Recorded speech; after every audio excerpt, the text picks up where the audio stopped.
मीरान बेटा, ऐसा कब तक चलेगा? चलेगा, सब आदी हो जाएंगे।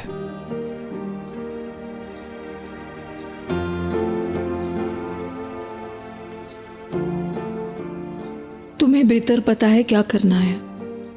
अस्मा खाला, रेहान को कुछ चाहिए हो तो उसका ख्याल रखिएगा, ठीक है? ठीक है बेटा। एलिफ, कुछ चाहिए तुम्हें बेटी?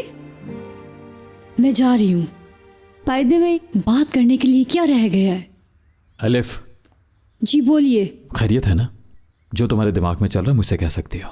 आप क्या बोलूँ मैं? बात करने के लिए क्या रह गया है? हर लम्हे में आप सब लोग मुझे एक नया शौक देते हैं। ये जो कुछ भी हुआ इसकी एक एक्सप्लेनेशन भी है। हाँ, मैं अच्छी तरह से जानती हूँ क्या है। एक मासूम लड़की को कमरे में कैद करना, और तो और गोनल आपी ने अपने आप को मारने की कोशिश भी की। ये सब क्या हो रहा है यहाँ पर? ऐसा नहीं होना चाहिए।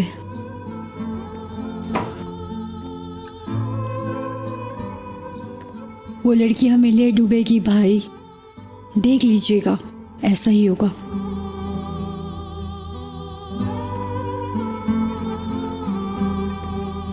ठीक कह रही है, परेशान है इन बातों से। दादी जान को बहुत पहले अलिफ को ये सब बता देना चाहिए था। उसे इस तरह से पता नहीं लगना चाहिए था।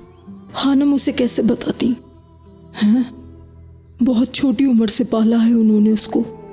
एलिफ को क्या समझ आती उस वक्त? वो तो बिल्ली से डर के घर वापस आ जाती है। कैसे बताती कि दुश्मनी चल रही है और इंतकाम लेना है उन्हें? अगर एलिफ को कुछ हो जाए तो खानम साहबा का क्या हाल होता है ये तो पता है ना तुम्हें बेटा।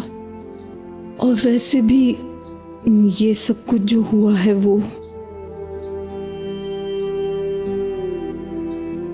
चलो बैठो, मैं तुम्हारे लिए चाय बनाती हूँ।